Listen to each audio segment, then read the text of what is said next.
আপনি কি fitness body পেতে চান কিন্তু জিমে যাওয়ার সময় বা সুযোগ নেই? বাড়িতেই কিছু সহজ ব্যায়াম ও সঠিক খাদ্যাভ্যাস মেনে আপনি পেতে পারেন সুগঠিত শরীর। আজকের ভিডিওতে আমরা জানবো কিভাবে জিম ছাড়াই বাড়িতে বডি বানানো যায়। চলুন শুরু করি।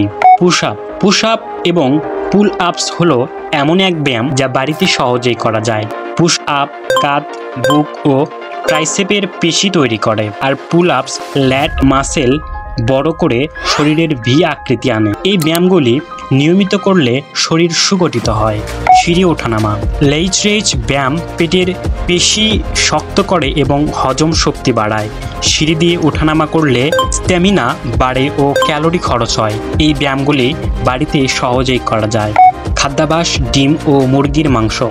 ডিম ও মুরগির মাংস প্রোটিনের ভালো উৎস যা পেশি গঠনে সহায়ক।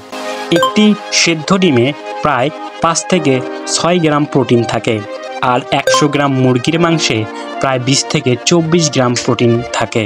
পিনাট বাটার ও শুকনো ফল। পিনাট বাটার ও শুকনো ফল যেমন বাদাম, কিশমিশ, খেজুর প্রোটিন ও স্বাস্থ্যকর চর্বির উৎস।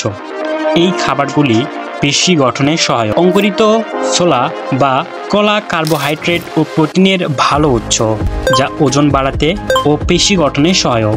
সকালের নাস্তায় এই খাবারগুলি খেলে শরীর সুগঠিত হয়। মূল ব্যায়াম যেমন প্লাঙ্ক ও স্ট্রেচিং শরীরের স্থিতিস্থাপকতা বাড়ায় এবং পেশি গঠনে সহায়ক। এই ব্যায়ামগুলি নিয়মিত করলে শরীর ফিট থাকে। আজ আমরা জানলাম কিভাবে জিম ছাড়াই বাড়িতে বডি বানানো যায়। এই ব্যায়াম ও খাদ্যাভ্যাস মেনে চললে আপনি সুগঠিত শরীর পেতে পারেন। ভিডিওটি ভালো লাগলে লাইক দিন, শেয়ার করুন এবং চ্যানেলটি সাবস্ক্রাইব করুন।